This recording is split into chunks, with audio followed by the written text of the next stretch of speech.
Okay. Whew. Right, just finished up a workshop, a special mastery workshop, and it finished late. So I'm actually late for the scheduled time of this. So, and I'm still setting up. But anyway, I thought it would be good just to. Oh, hello. So who's here? Let's have a look. Who's here today? So I'm sorry I'm late. I'm presuming that a lot of the people are here who are actually on the workshop, so you'll know that already. Here we go. Tim.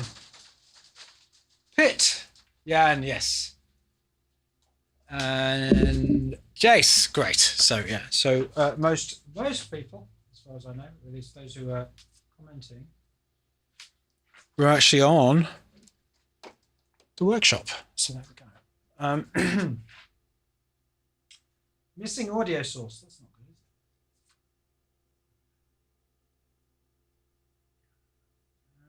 Skip. Right. Hopefully, I'm not going to deafen you. If you've got headphones on, I might just turn the sound down just in case, because I've not done a sound check or anything. So I just like if you've got headphones on or things turned up really loud, just turn the sound down for a second, because I don't quite know if this is going to work or what's going to happen.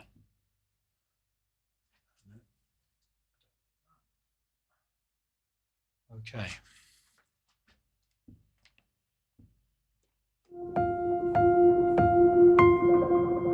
All right. We have sound.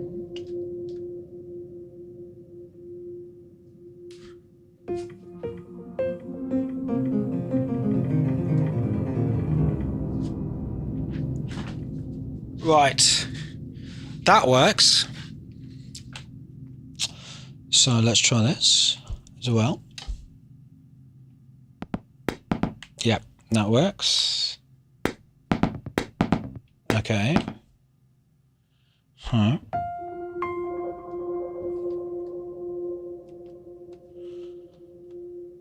So yesterday I did one of these, and I did it specifically about how I'm using this plugin.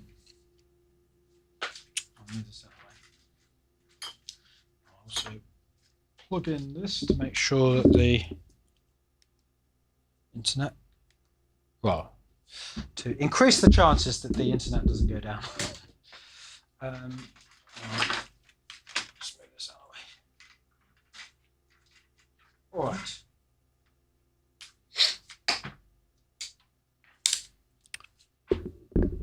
Okay.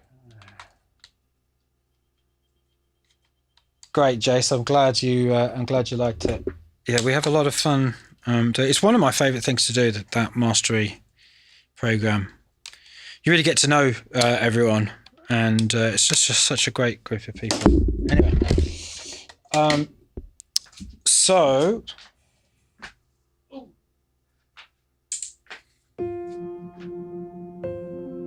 So yesterday I did a session on how I'm using this plugin, Megaverb, on my piano to sort of perform it. So I won't do another thing on that. Maybe I haven't really decided what we're going to talk about today. So maybe what I will do, I've got is talk about how I'm thinking about what it is I'm doing right now, because I'm about to start releasing this music that I'm making, one track a week, on top of the live streaming that I'm doing, which is ridiculous for me, and on top of everything else. So where do I start? I tell you what, let's turn on this camera if it works. Oh, it's the wrong way around. Hang on a minute. Let me put this the right way around for you.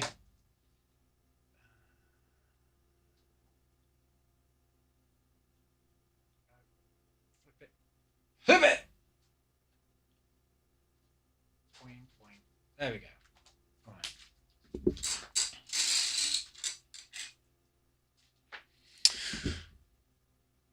So here you can see my stuff.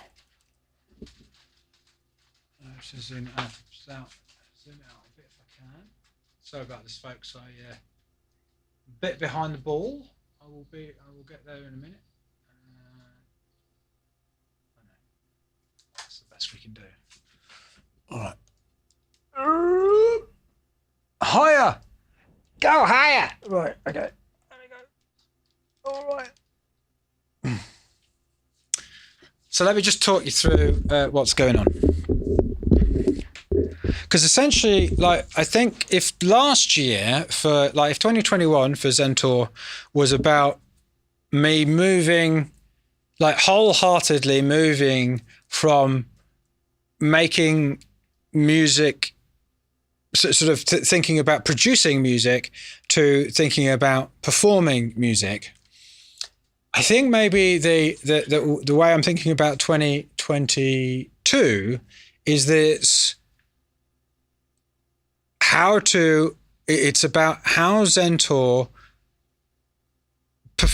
can produce performed music. That makes sense? So the ideal really is to be able to perform a piece of music and it almost be done. Like immediately, without any other work. Now, I know that's probably not possible, but it is an ideal that I would like to work towards. And really the only way of doing that is to do something, right? Is to actually try and do it without knowing how I'm going to do it. Okay. Because, and one of the ways that I've been kind of almost forcing myself to do that is by thinking about am I jamming when I'm making music on these live streams? No, I'm not.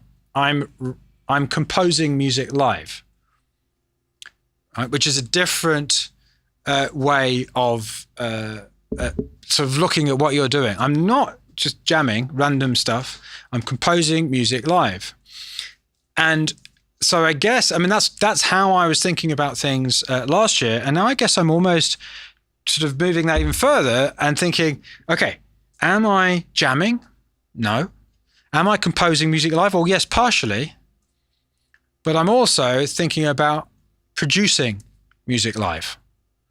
Literally, what would I have to do and what would it have to be if all I had to do was perform? And then I could literally just go, right, maybe just one limit, but just limit it a bit and get it up on Spotify. Like if I was to create that situation, how would you do that? Okay. So one of the elements of that is by simplifying everything, just doing less. So really that's about deciding for me, what instruments I'm going to use. And because of my musical history and things like that, the piano has to be an important part of it. Like, not just a keyboard, but a piano sound. I've kind of made that very core to my sound. So what I'm using for the piano is, can I show my, I wonder if I can. Shall I try it? See if I can do it. Why is everything wanting to update today? Remind me later, thank you. It's very kind, but not today. Not right now. Please. All right, there we go. MacBook. Okay. So will this allow, oh God. This might make wibble. This might make things wibble, but let's check it out. Screens.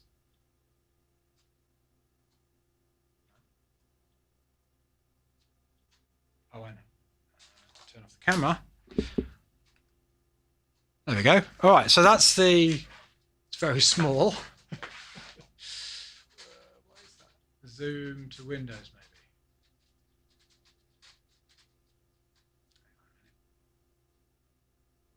Why won't it let me do that? Screens.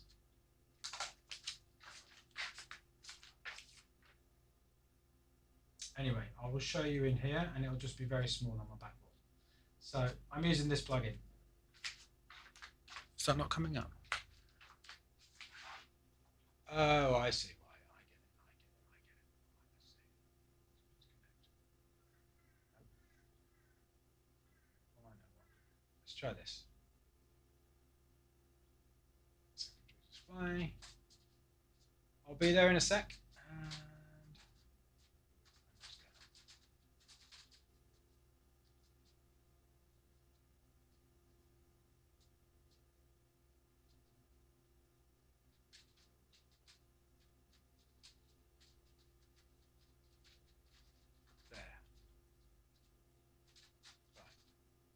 That should work now.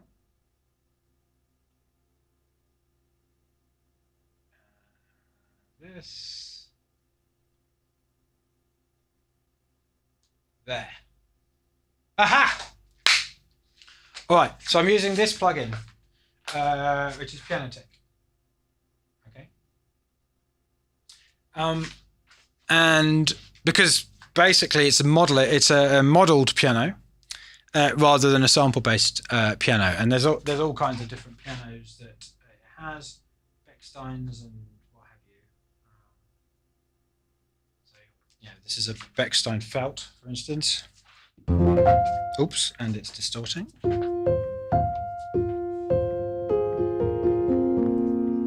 Yep. But what I've recently been playing around with is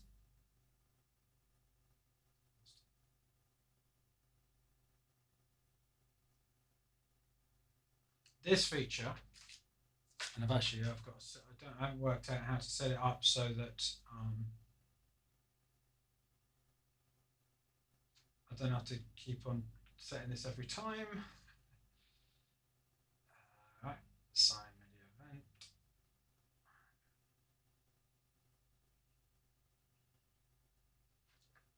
Right, so.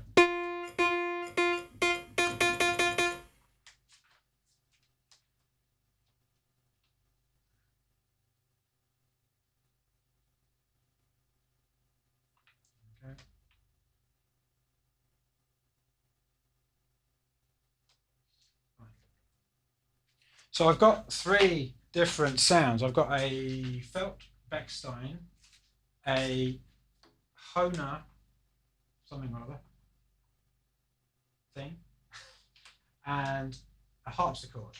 Okay. So these are all modelled on the actual instruments. Okay. So there's the harpsichord on its own.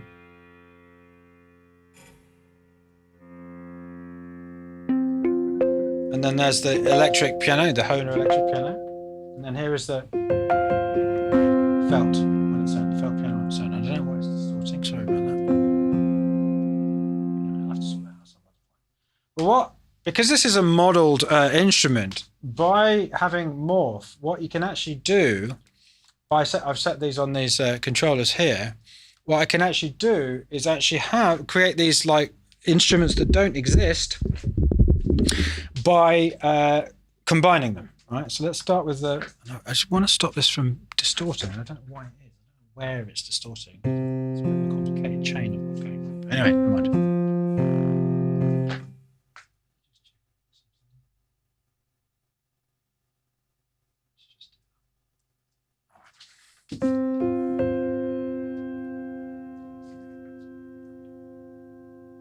Okay, so if I add now to this,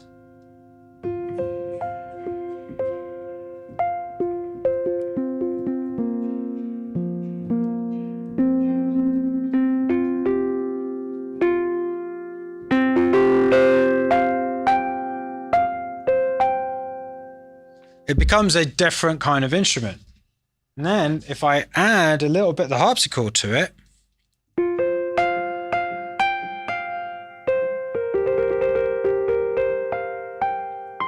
take out the piano.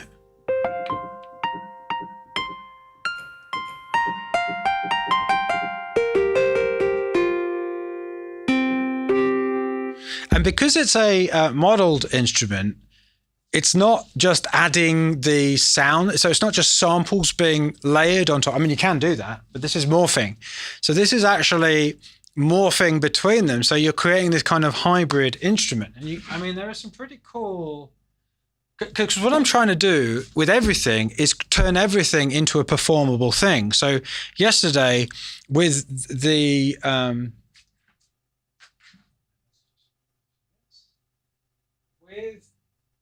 was on the stream yesterday.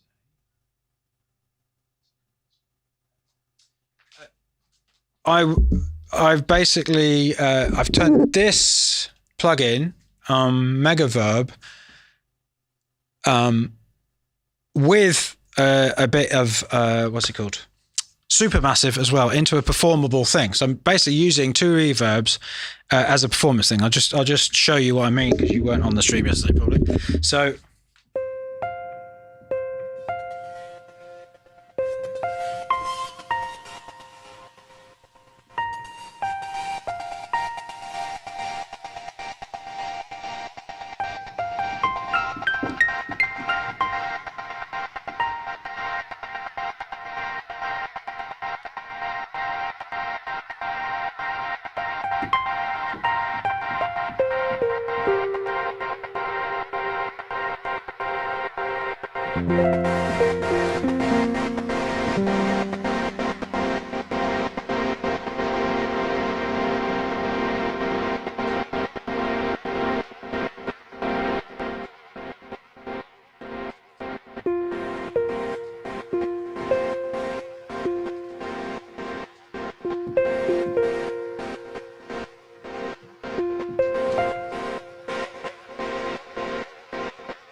So essentially creating a instrument with reverb.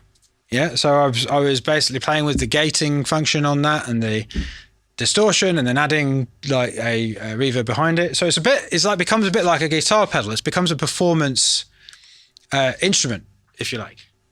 And so also in terms of the sound of the piano, using this, and I've just realized because I've changed the preset, I've once again reset the MIDI controlling thing. So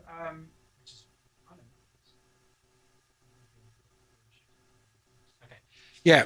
So also doing that with the sound. So it's almost like I'm sound designing, if you like, on the fly. So that becomes a performance element as well. So. So if we have both together, actually.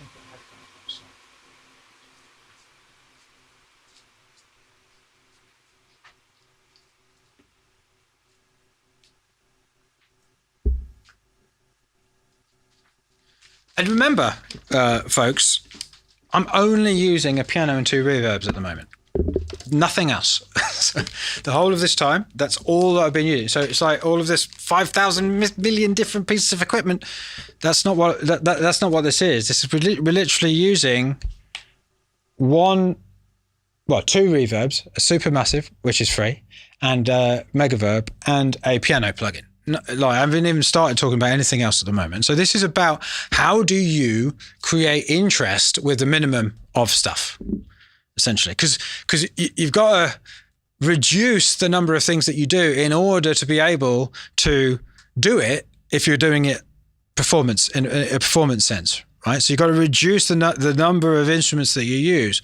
But how do you create the kind of textures and soundscapes and interest and that maybe you could if you were producing the music and you've got all the time in the world? Well, that's what I'm attempting to do here. That's what I'm playing with in terms of my ongoing setup. So there we've got something which is a combination of a piano and a harpsichord. Getting a bit more harpsichordy.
So what's going on now is I've got the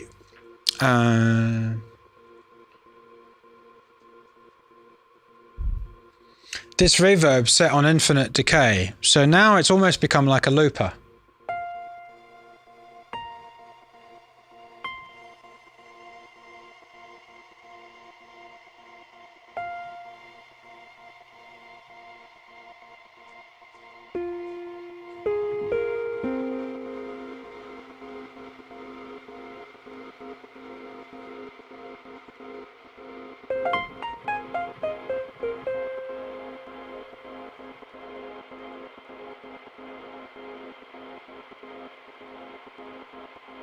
Got a bit of crackle going on there. I don't know what that is. I'll have to sort that out.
So basically, as you can see, just with, and there was some weird crackle going on, I'll have to, like, if I was performing that, on a in an actual live stream, in my review, I would go, there's some kind of crackle going on. I would identify it, I would find out what it was, and then I would fix it in time for the next one. So again, it's these technical issues that you're just fixing. You're not doing it. You're not stopping what you're doing in order to do it. You're just fixing it as you go for the next session. So there's some crackle going on there. I'm not going to bore you by figuring out what that is. There's going to be some gain staging thing because I've got things going via audio. There's a chain of stuff, but essentially, what I did there. I mean, there is an infinite number of things that I can do just with those two. Well, it's actually 3 plugins.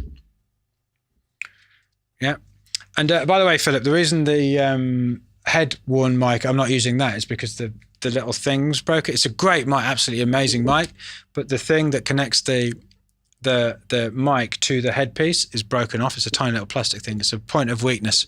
So I can't actually wear it on my head. So that's why I'm using this mic. Anyway. So that's what I'm kind of thinking about with the piano at the moment, really kind of designing sound as I go in response to what's happening with the music. Now, I could just for the rest of my career just do that and just increase this. I mean, the way I'm thinking about this Megaverb and Supermassive combination is it's the start of a kind of a guitar pedal, a sort of a software guitar pedal that I'm creating, which I will map to various different things. So I can do all kinds of things because it's really inspired me sort of thinking of it in this way, thinking of a sort of performable guitar pedal, which I put a piano through. I mean, there's lots of things I can do with what there is already, but I've got lots of ideas for other stuff as well with delays and all kinds of things. So that's how I'm thinking about the piano. Well, actually, that's not the only way I'm thinking about the piano. I've actually got a bunch of actual guitar pedals over here. So let me just show you those. Probably won't be able to see them all. So one of them right here is, I can move the mic, not the mic, the camera.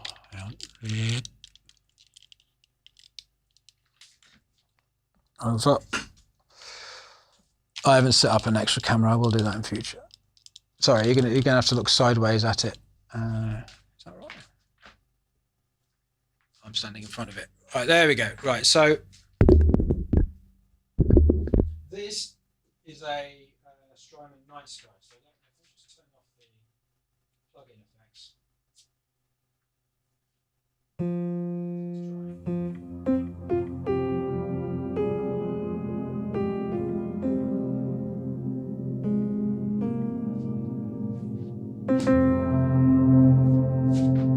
Now, obviously,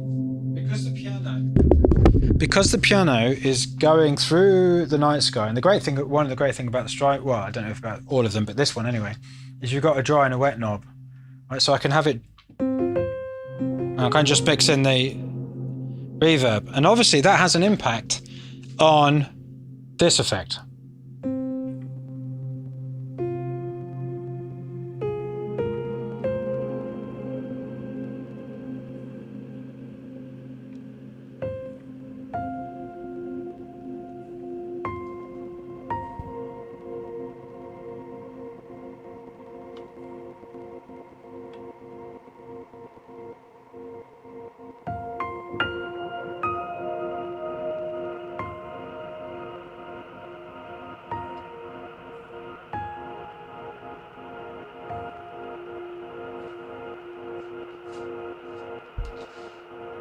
So Philip's got a good point.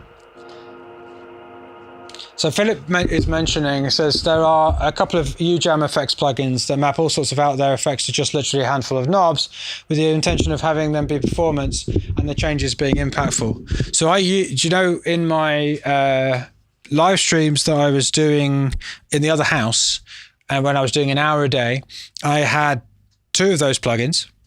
I can't remember what they were now.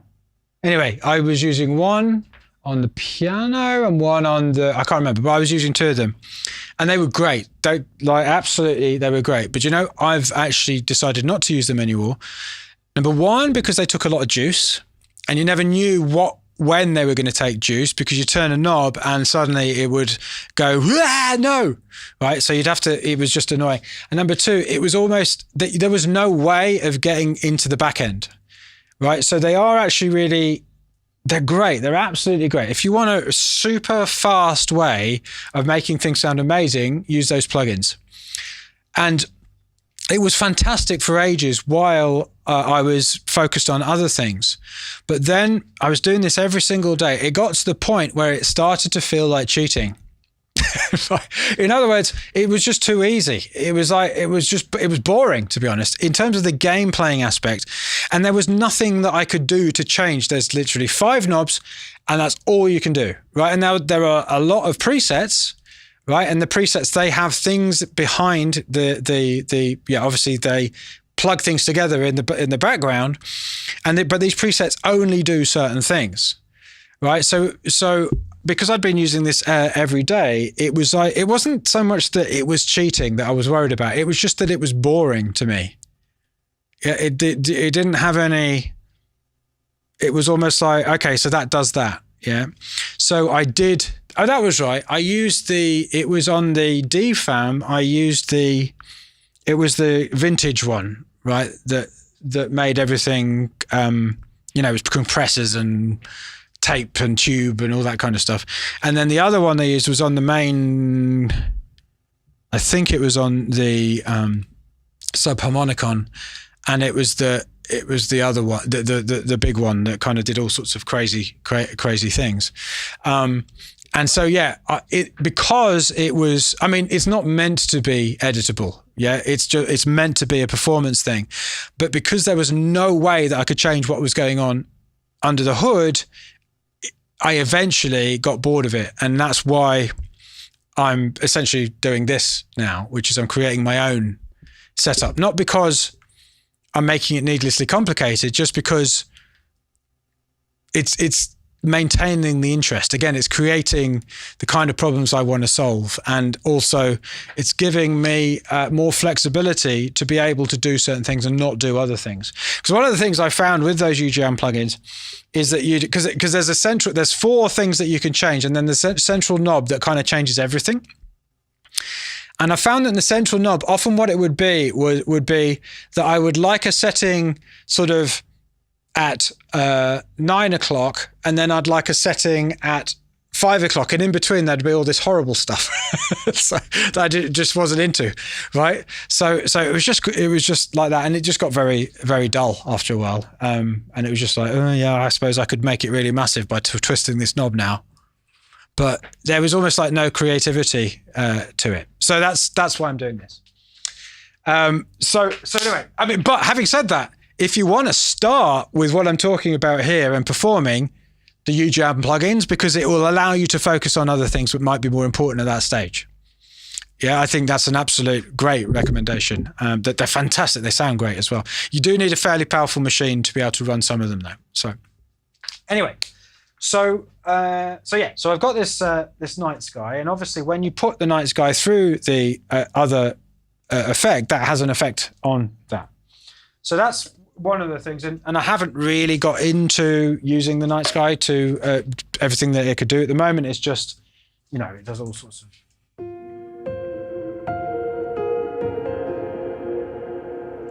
And I can, obviously, the other thing you can do is, because I can turn down the original signal.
So what I'm doing right now, because what's making the gate work on the reverb is... A minute, let's move this up. I've got to sort this camera situation out. Hello. Right. Okay. Is this Electron Model Cycles, basically that is the gate trigger. So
So you can hear, particularly there, where the gated reverb became a part.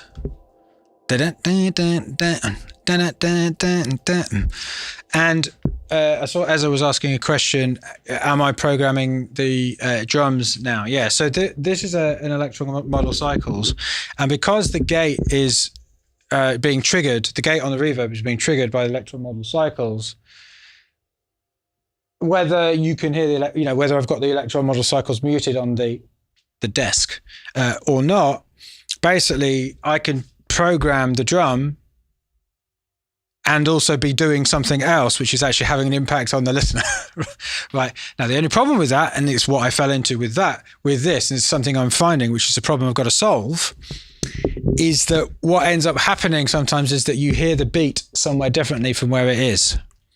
So if you program drums without being able to hear it, and then you bring them in, sometimes the 3 and the 4 sounds like it's the 1 and the 2, and that's what was happening there. So what I actually ended up having to do was remove some of the beats just so that we were all back to the 1, because it was doing my head in. I couldn't hear the snare on where the snare was meant to be, and I was getting very confused. So I had to change the pattern in order to come back to that and then start from there. But that's kind of one way, because again, one of the things I'm attempting to do with the way that I'm performing, and also in response to performing, setting it up, is to create the situation where it's almost like how would I describe it? The creation of the music is the performance. I mean, obviously that's kind of true in a sense anyway, but maybe the production or so for instance, in this case, the programming of the drums creates another part while you're programming the drums without people hearing you programming the drums, if that makes sense. So that's, that's kind of one of the ways I'm thinking about this. So I've got the piano stuff coming out of that computer via audio through some pedals here. One thing that I'm using a lot, which I actually re-plug things in, and I don't know whether I've got it set up so that you can hear it. I'll try it anyway. Let's see if we can set it up without deafening you. I can't remember what I'm doing now. Oh, yeah.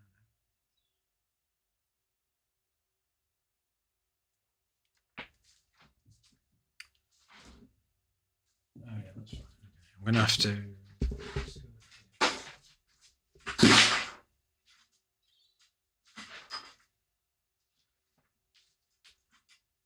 Oh, actually, I know what to do. I'll do it a different way.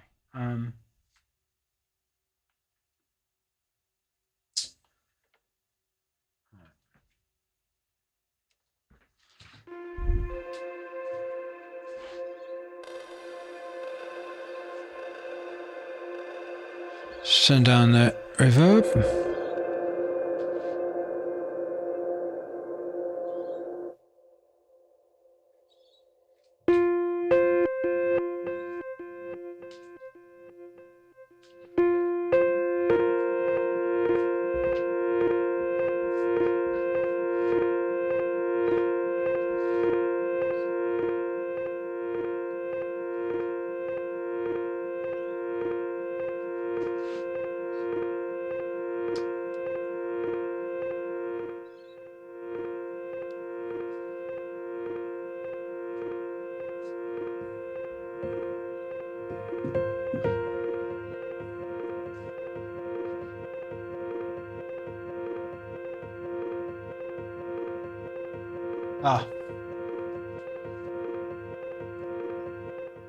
Now, in order to show you, I'm actually going to see if I can set this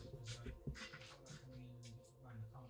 It's just a really easy way. It's an obvious way, but it's a really easy way of creating a lot of structure to a piece of music. Oh, that's the wrong one.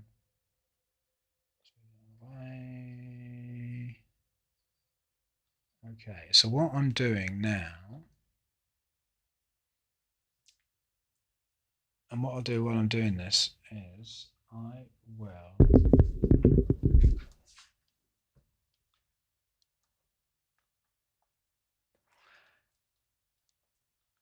So as I was saying, I prepare the drum loops before. I found it breaking my flow trying to program them live. So my approach to that, and I do know what you mean. My approach with that is though, how would I do it so that it didn't break the flow? Because ideally, again, I'm thinking about the result. I'm thinking about the sort of the ideal situation. Yeah.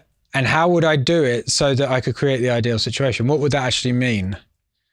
Because ideally, I don't want to have to prepare anything. Yeah. Other than practice. I want to prepare the setup so that I could just go from a blank slate. Why? Because it's fun. And it's almost like, I don't think it's a necessity that programming drums live breaks the flow. It could be practicing, it could be how you're doing it could be what you're doing it on. There's all sorts of different reasons for doing that. So yeah. Hang on. So again, this is less of a, right, I must do everything live because I philosophically decided that I must do everything from ground zero. It's more of a, it's just a way of finding finding your own way of doing stuff. Again, if you want to, I'm not saying there's anything wrong with preparing the drums beforehand at all by any stretch of the imagination. It's just my approach is always to write. So what would I love to be able to? I'd love to be able to just walk into a new performance and just start from blank and just make this amazing piece of music. That's something that just really makes me go, oh God, that would be amazing. That I would love to be able to do that. Yeah, nothing's too hard, Essa. Nothing's too hard. Okay, so let me just, all right, so it's piano. Oh, you can't see what I'm doing. Hang on. Let me just share the screen so you can see what I'm doing. At least that will slightly reduce the boredom for you. Okay, that one. And then turn that off.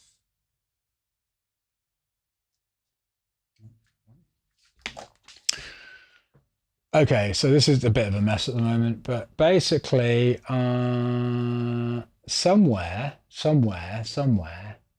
I have, where is it? Maybe that's the problem. So I've got another, I've got another output of the piano, which I've got going through a flashback looper. Somewhere I do anyway. It's not that, it's not that.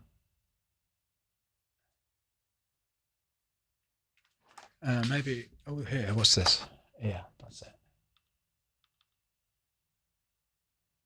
Okay.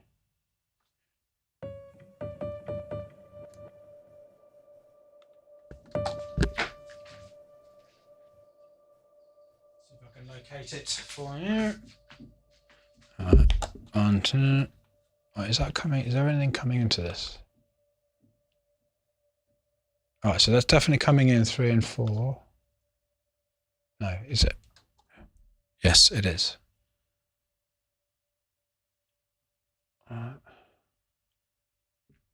Coming in 3 and 4. All right.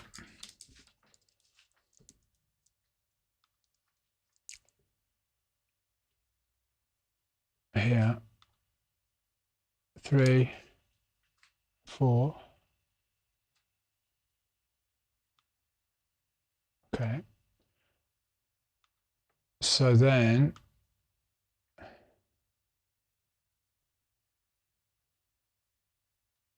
that one's going down here.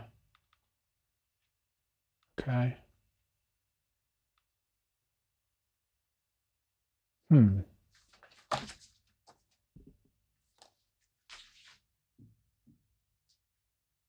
All right, so why is that not coming through there? Oh, I know.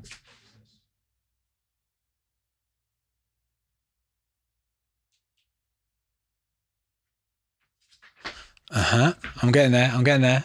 Bear with me. It's because I replugged everything in because I didn't want to have to keep on changing over from piano out to flashback. Okay, so is that actually coming in there? Yeah, Right, 7 and 8.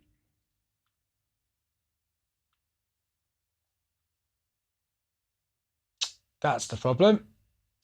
Yeah, I didn't. There we go.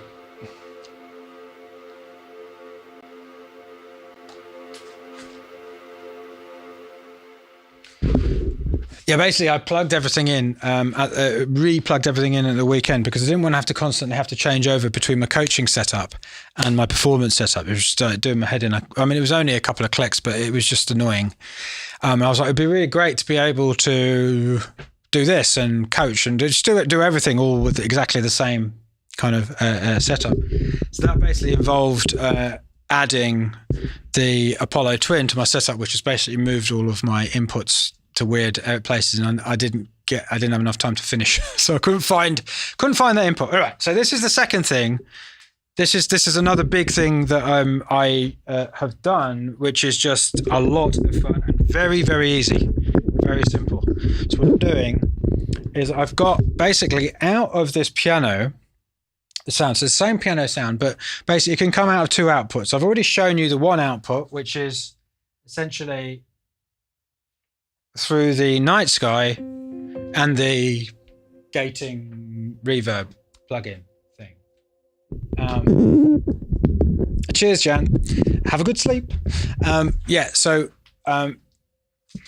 gating everything. The second place, I'm sending it. Let me just get the camera back. Is to, I don't know whether you can see that, can you? The flashback plugin here. So this is to a different output. So if I set the different output there, a minute, why is this not?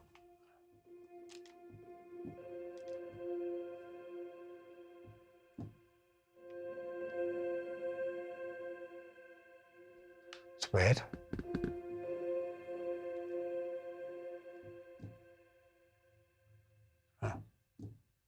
For some reason, I'm not getting the sound out. 2 seconds.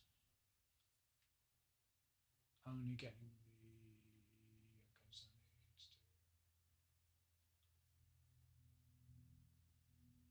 Oh, I see. Cheers, Rich.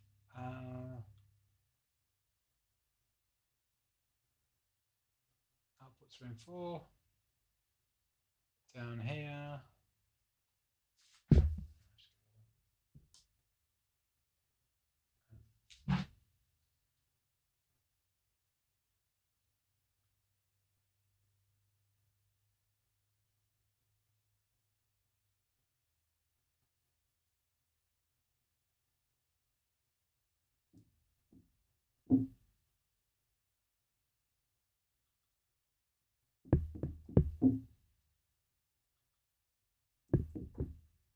Yeah, okay, so that's going down there. What is that? Why is it so bloody quiet for a start?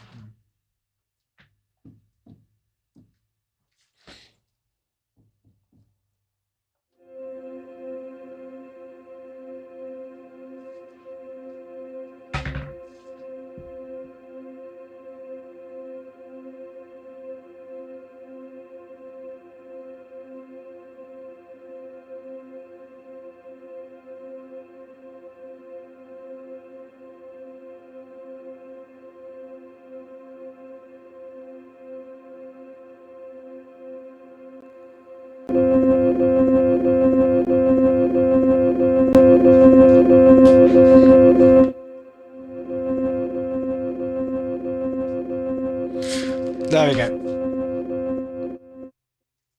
Figured it out. All right, so coming back to this. What I've got going on. And again, this is all in service of trying to do like have the maximum effect for the minimum number of things I have to do. So if I now send the same sound out of a different output, so it's going through this flashback looper, and at the moment I've got it on the reverse setting. Okay, reverse loop setting, and then I've got it to infinite basically. So.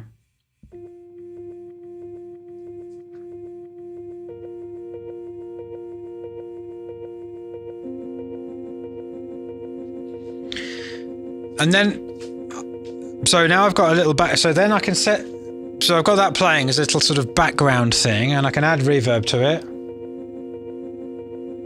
as well. Just put it into a bit of a room, yeah? And then I can, actually using the same sound,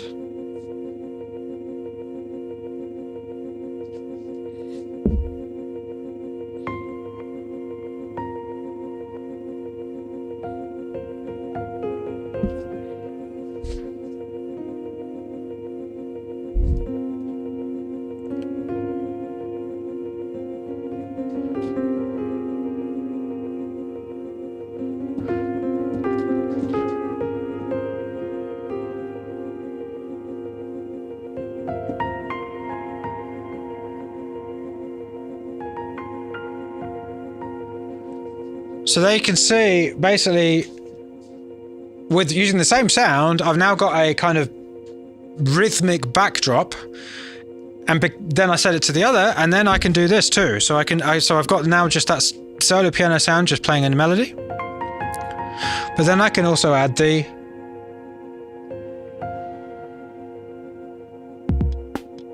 no, not that.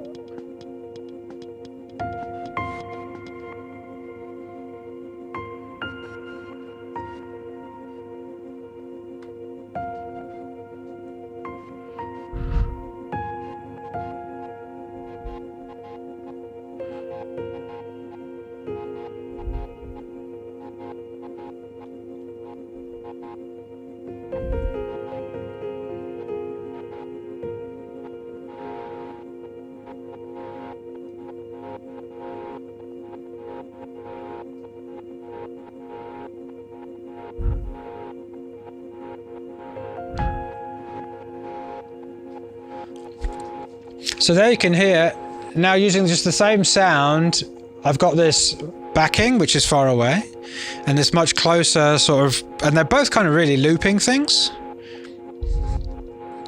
And then I can go on and carry on playing the solo.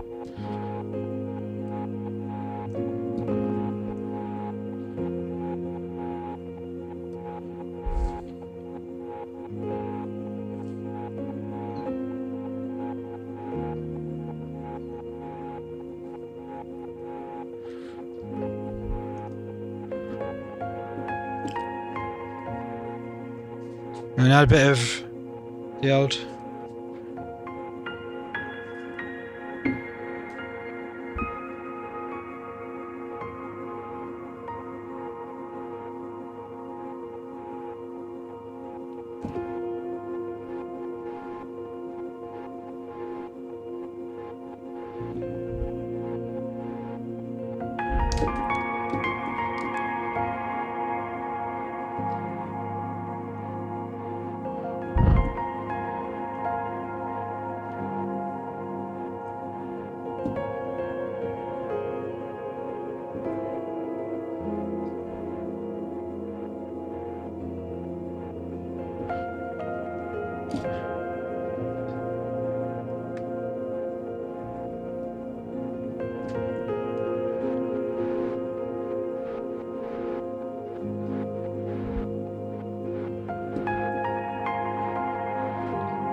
So one of the things like to think about in me doing this is I'm specifically thinking about space here. And again, this is the whole thing about performing the production. So if you listen, and I promise I won't deafen you, so you can put headphones on and listen to actually what you've got right now. You can hear that this thing, right, is really far away. Well, not really far away. I mean, I just made it further away. I can make it really, really, really far away by doing that. It's over there like that. Yeah. Whereas the gated reverb thing, that, you know, this.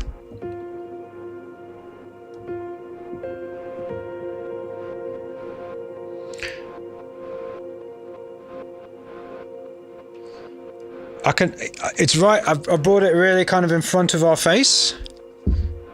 Yeah, by not having any effect on it. And also by making the gate very, very tight. Yeah, so you got this thing that's far away and this thing that's really, really close in front of your face. So now I've got this enormous amount of space in order to be able to place the solo instrument.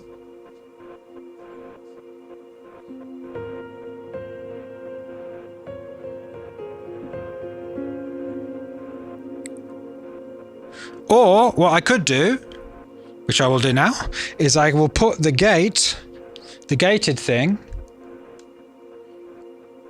further back.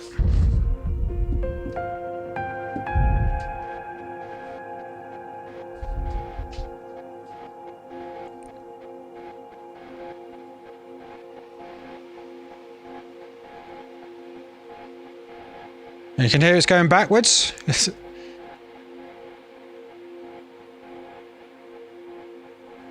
And then I could bring the solo instrument forward.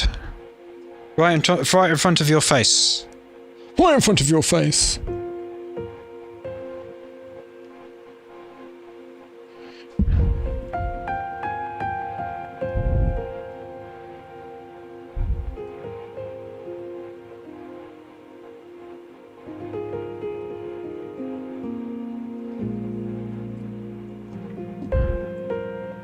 Or I could push it right back.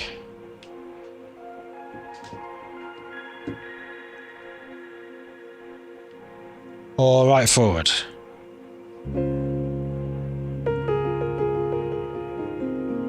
So it's almost like, you know, when you like push something far back, I mean, what does that feel like? Just think about the sort of state or emotion.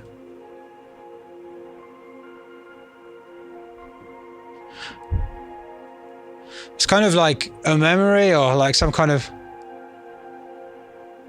melancholy.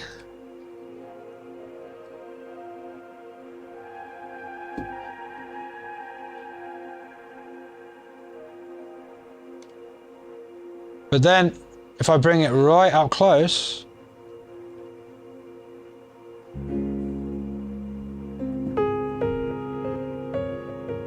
it brings us almost like to the present day. There's almost like this pain of like now. Now. That's what I think of anyway.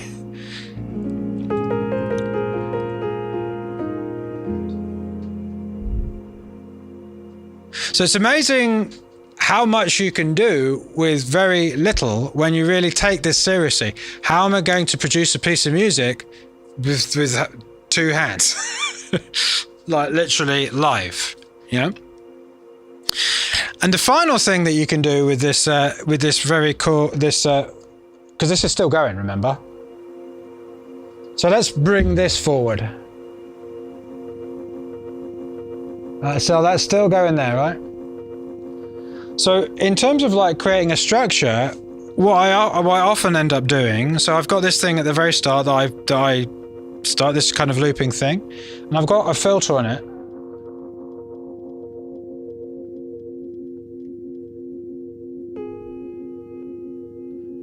And again, I've brought that really close, so what I might do is bring the solo instrument far away.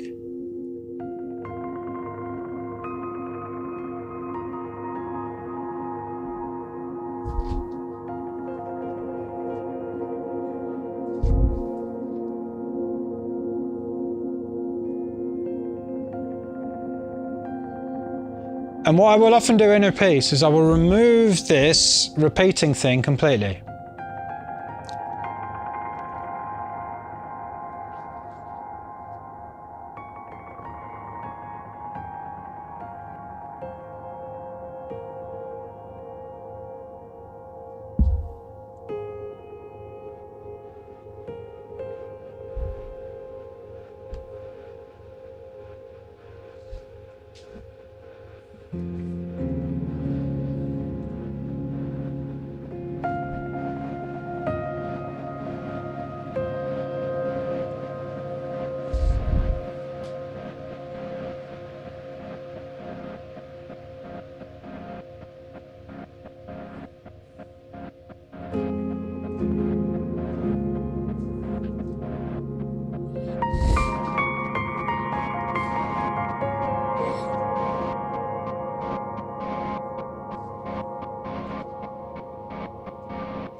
So we've had all this stuff going on, right? And you've kind of, because you've been doing things, other things, you've got people to forget about this. So it's been playing the whole time, but then you bring it back. And everyone's like, oh yeah, I remember that. And all of a sudden, everything that you've played in between, even if you make mistakes, like I just did there, and play wrong notes, it all sounds like, oh yeah, no, we meant to do that. Like it all makes sense because you're coming back to the thing you started with. Yeah, and then you can play a bit more of what you played in the middle.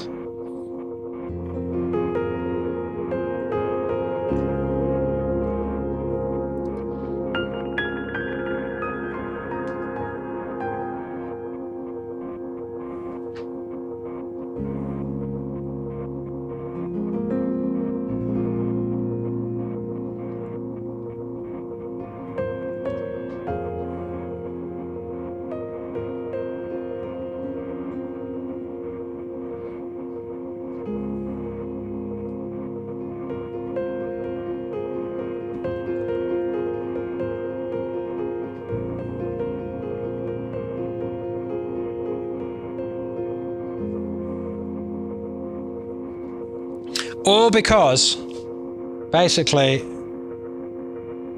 I put a repeating delay on a filter and essentially filtered it out, but kept it playing, then brought it back in again.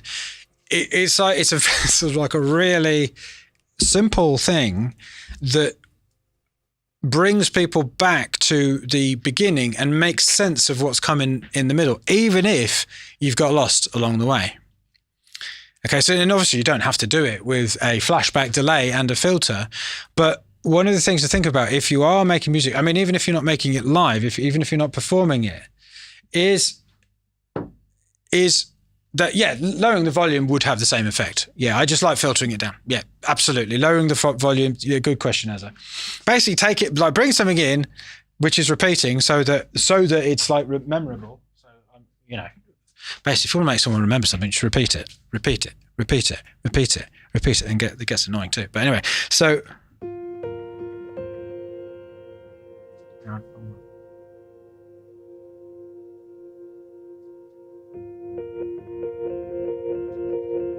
Let's do it with volume, in fact.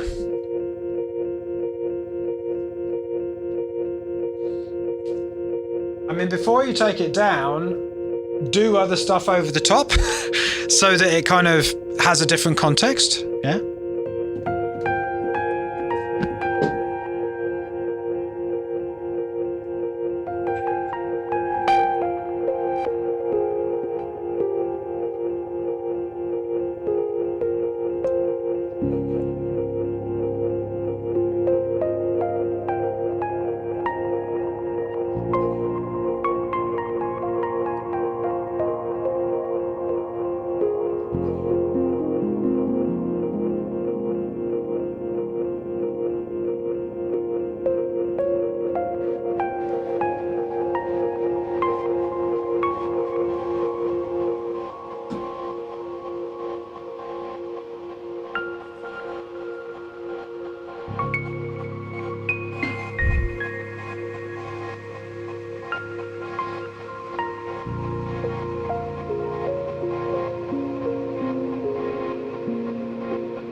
So now I've lowered the volume of the flashback delay, right? And you've just got the reverb of the flashback delay. Let me just turn that down for a second. Right, so it's really, really in the background, but I could even take it out completely while I'm playing the next bit.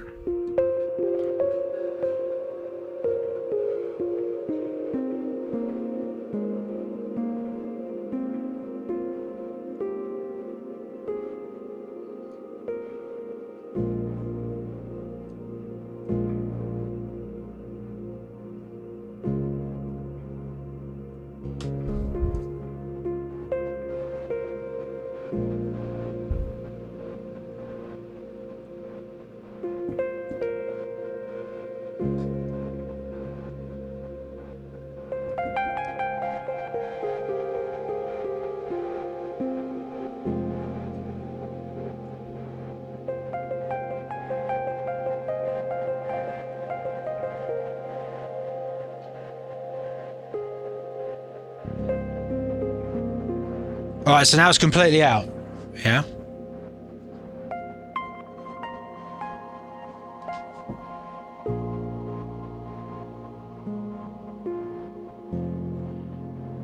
Now let's try doing something very different in this middle section without it, right?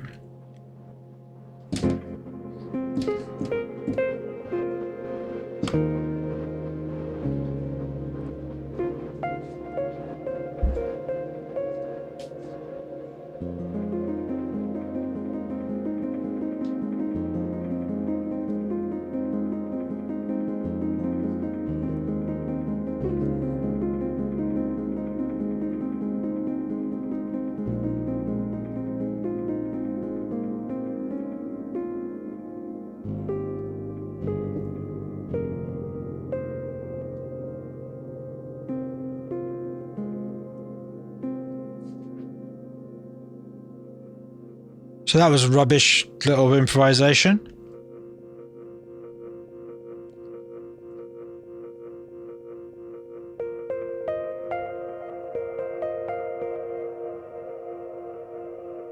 Right, and just, don't know if you noticed, but just the act of bringing that back makes you, it's sort the effect is, it's like you don't exactly remember it, but it almost feels like, okay, so this is an intentional piece of music which is going somewhere. It's come from here, it's gone there, and now it's coming back. Just by bringing this thing back again.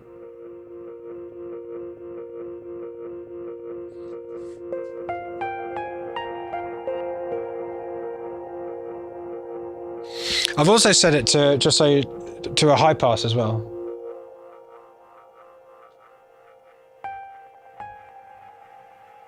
Which is nice because you can get a lot of that.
And then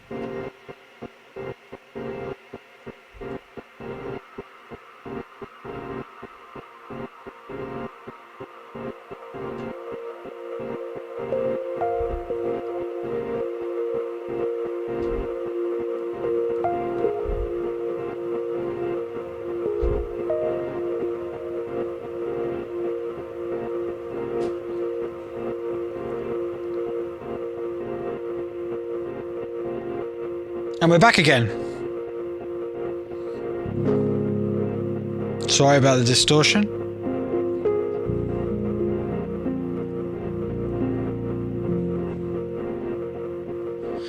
So, start playing. So again, I mean, I've not really talked about anything other than this piano VST. I mean, obviously, I've got other things connected to it, so pedals and stuff. But I mean, really, obviously, there is a drum machine playing, but in this whole, however long it's been, hour and a quarter or whatever. How long has it been, actually? Lost track of time. Totally lost track of time. Oh, there you go. I've actually got a meeting in a minute, so I've got to go in a second.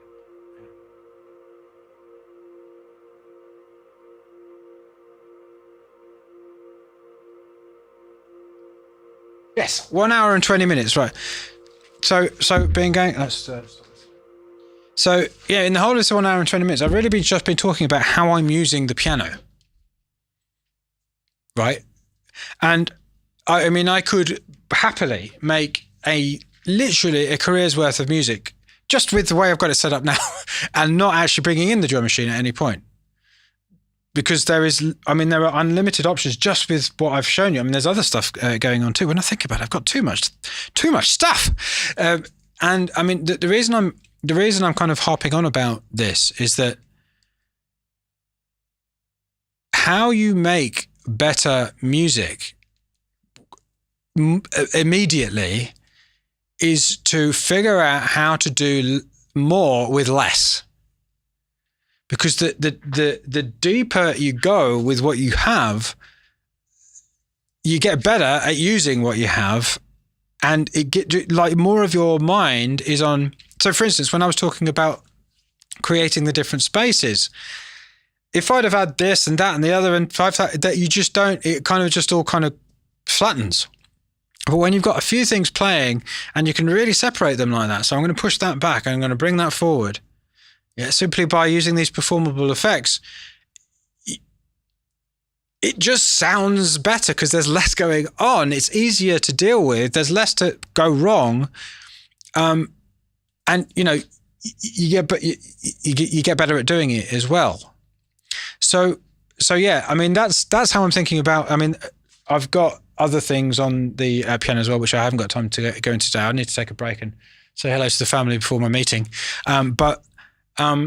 Hopefully, I've given you some ideas of how you can, even if you're producing music, how you might be able to use what you have. Because again, aside from that looper and the drum machine, this isn't loads of hardware. It's mainly, I'm just mainly using plugins, right? So hopefully I've given you some ideas on how you can kind of freshen up your creative process, make it more interesting and fun. I mean, it really is so much fun playing with these different textures and sounds and stuff. All you really need is a few plugins and a MIDI controller and you're away, and a keyboard or whatever you choose to play on. So with that said, I'm going to love you and leave you. Go and say hello to the family. I hope you've had a good one, and I will see you very soon. Onwards and upwards.